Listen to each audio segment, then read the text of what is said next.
दोस्तों, आज मैं आपको एक ऐसी कहानी सुनाने वाला हूं जो जिंदगी के असली सबक से भरी हुई है।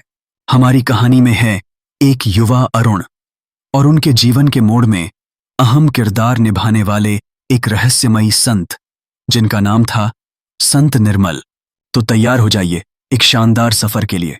तो कहानी शुरू होती है उस गांव में जहां एक पहाड़ी पर बसे एक छोटे से झोपड़ी में रहते थे संत निर्मल। उनके नाम का मतलब ही था निर्मल और वो वाकई दिल से उतने ही शांत और पवित्र थे।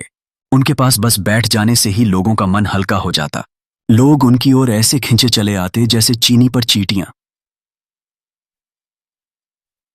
वो ज्यादा कुछ कहते नहीं थे, बस चुपचाप मुस्कुरा देते और कह देते, जैसे सांस जरूरी है वैसे ही जीवन में एक लक्ष्य भी जरूरी है।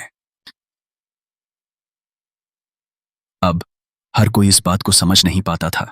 अब आते हैं हमारे हीरो अरुण पर।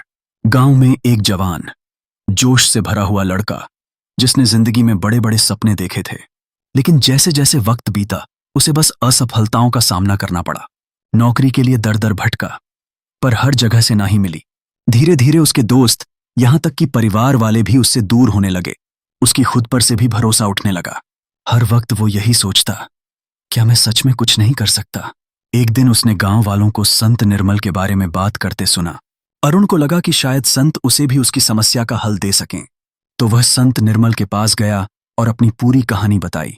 संत ने बस मुस्कुराते हुए सुना और फिर कहा, कल सुबह नदी किनारे मिलना। अरुण को कुछ समझ नहीं आया, लेकिन उसने सोचा, चलो एक बार कोशिश तो कर ही लें। अगली सुबह अरुण नदी किनारे पहुंचा। संत निर्मल वहां पहले से ही बैठे थे। दोनों धीरे धीरे नदी में आगे बढ़ते गए। फिर अचानक संत ने अरुण को पानी में डुबो दिया। बेचारा अरुण पानी में तड़पने लगा, सांसों के लिए हाथ पैर मारने लगा। जब वो पूरी तरह से घुटने लगा तब संत ने उसे बाहर खींचा।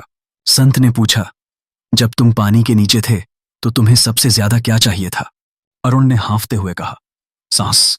संत ने मुस्कुराते हुए कहा, बस यही सफलता का राज है। जब तुम किसी चीज को पाने की चाह वैसे ही रखोगे जैसे सांस की जरूरत महसूस की थी, तब तुम उसे पा सकोगे। कितना दमदार संदेश है ना? अरुण को बात समझ आ गई। अब उसने अपना सारा ध्यान अपने लक्ष्यों पर लगाया और आधे अधूरे प्रयास छोड़कर पूरी लगन से मेहनत शुरू कर दी।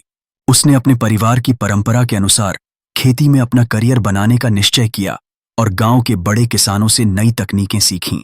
धीरे धीरे उसकी मेहनत रंग लाने लगी। उसकी फसलें बेहतर होने लगीं और वो गांव में एक सफल किसान के रूप में पहचाना जाने लगा। अरुण अब सिर्फ एक इंसान नहीं बल्कि प्रेरणा का स्रोत बन चुका था। कुछ साल बाद अरुण ने संत निर्मल के पास जाकर उन्हें धन्यवाद दिया। संत ने मुस्कुराते हुए कहा, सच्ची सफलता किसी लक्ष्य को पाना नहीं बल्कि उस तक पहुंचने के सफर और उसमें सीखे गए सबकों में है। असीस है ही।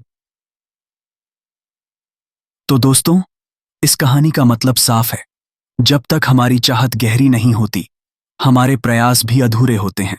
जब चाह सांस जैसी हो जाए तब हम उस लक्ष्य को पाने के लिए पूरी ताकत लगा देते हैं।